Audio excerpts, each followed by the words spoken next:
Got your stopwatch? Are you ready? Okay. I'm preaching for 10 minutes, then I'm going to walk out the door. Amen. Amen. Amen. Chapter 3. Daniel chapter 3. Patrick, you can read. Just continue to read until I tell you to stop. Verse 1? Verse 1. Sorry, verse 1.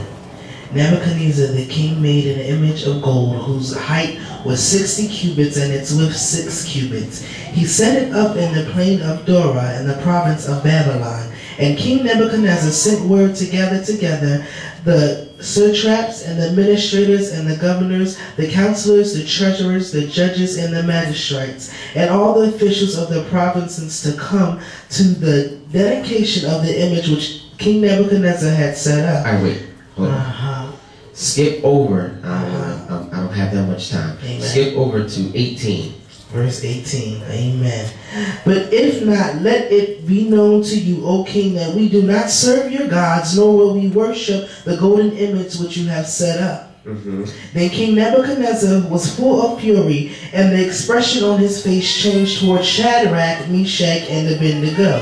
He spoke and commanded that they heat the furnace 7 times more than it was usually heated. And he commanded certain mighty men of valor who were in his army to bind Shadrach, Meshach, and Abednego and cast them into the burning fiery furnace. All right. Now, in this verse, it's basically saying that Shadrach, Meshach, and Abednego will not serve nor worship the golden image that the king has set up. The king was trying to get Shadrach, Meshach, and Abednego to worship the golden image, but they told him straight up no, because basically what's going on now in a lot of churches that we are denying God. We are serving the world and serving Satan. For an example, some of us will dance and shout and praise the name of the Lord in church, but when we get around people who don't really do all the stuff that we all the stuff that we do and don't believe our God and all that kind of stuff, we change our whole mindset. Okay, yeah. And I like what my grandma said. My grandma said that you cannot just say, I don't serve God out of your mouth. You don't just deny God, or you can't just deny God, or you can also deny God with actions. For an example, you could be in a supermarket. I always use the supermarket because I love the supermarket. You can use the supermarket, and you can be in the supermarket, and you could be saying, you can be pushing your cart, minding your own business, you holy, sanctified, and you got it all together. You act like you got it all together. So somebody just come by and just accidentally hit your cart. They say sorry, I'm sorry that I hit your cart, excuse me. But you say, back. You shouldn't have hit my back. But in the middle of that was cuss words. That was for the older folk. Now for the young people, when we in school, now I'm here to listen to the young people, Michelle. Now when we're in school, what can I say? Our friends. We have this thing now in school where there's popularity and there's nerds.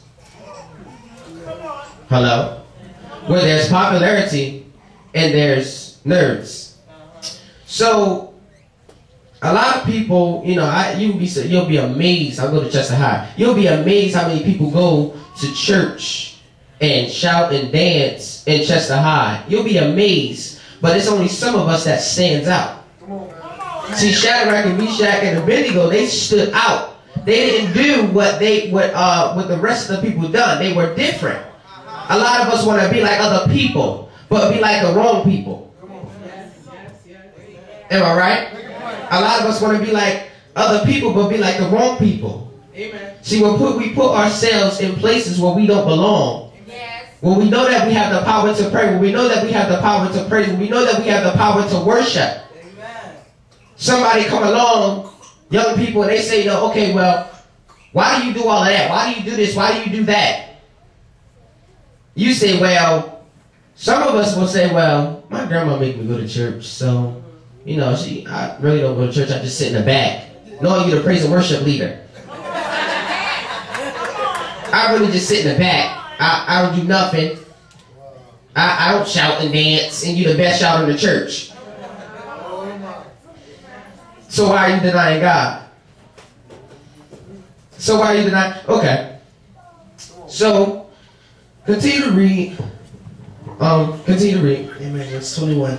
Then these men would bound their coats, their trousers, their turbans, and their other garments, and they were cast into the midst of the burning fiery furnace. Therefore, because the king's command was urgent, and the furnace exceedingly hot, the flame of the fire killed those men who took up Shadrach, Meshach, and Abednego.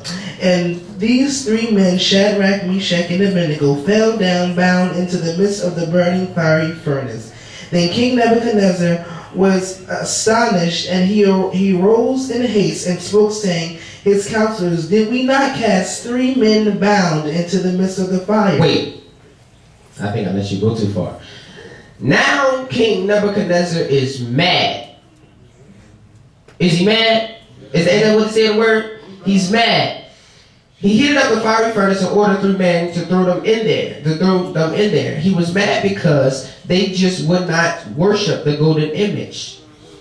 No matter how hard the situation is, no matter how hard the problem, the struggle, I don't care what it is, you still don't deny God.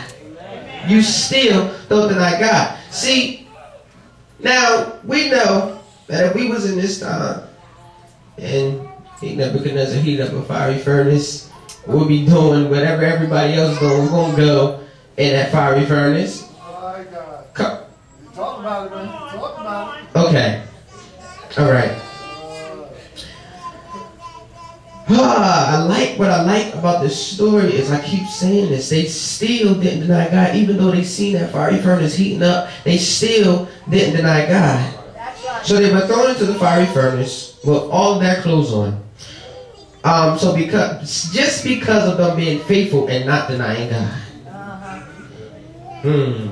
Just because of them being faithful and not denying God. See, we do it the wrong way. Just because we want to be like everybody else, we turn around and we do the other stuff. You can't serve two masters. You can't live double-minded. Oh my. You can't live double-minded. See, a lot of people always say, and I'm going to close my book. I always try to stick with my notes. A lot of people always say that, well, what if they talk about me? And all of this kind of stuff. They going to say this and that and all of that kind of stuff about me. They say I'm this, they say I'm that. Well, they talked about Jesus.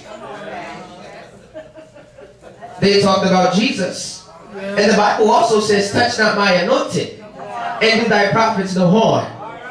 So why are you worried about what people are saying about you? So why are you worried about what people are saying about you? Why are you going and doing this and that and doing this and that and all of this kind of stuff, but serving the Lord? You only serve the Lord on Sundays. Oh my. Curtains. You only serve the Lord on Sundays. That's what some of us do. Some of us don't worry about what's going on around you. You still pray. And you still give God praise. Amen, young people? You still pray and you still give God praise. And the reason why I say that, because God does not honor worldly things. That's Satan's job.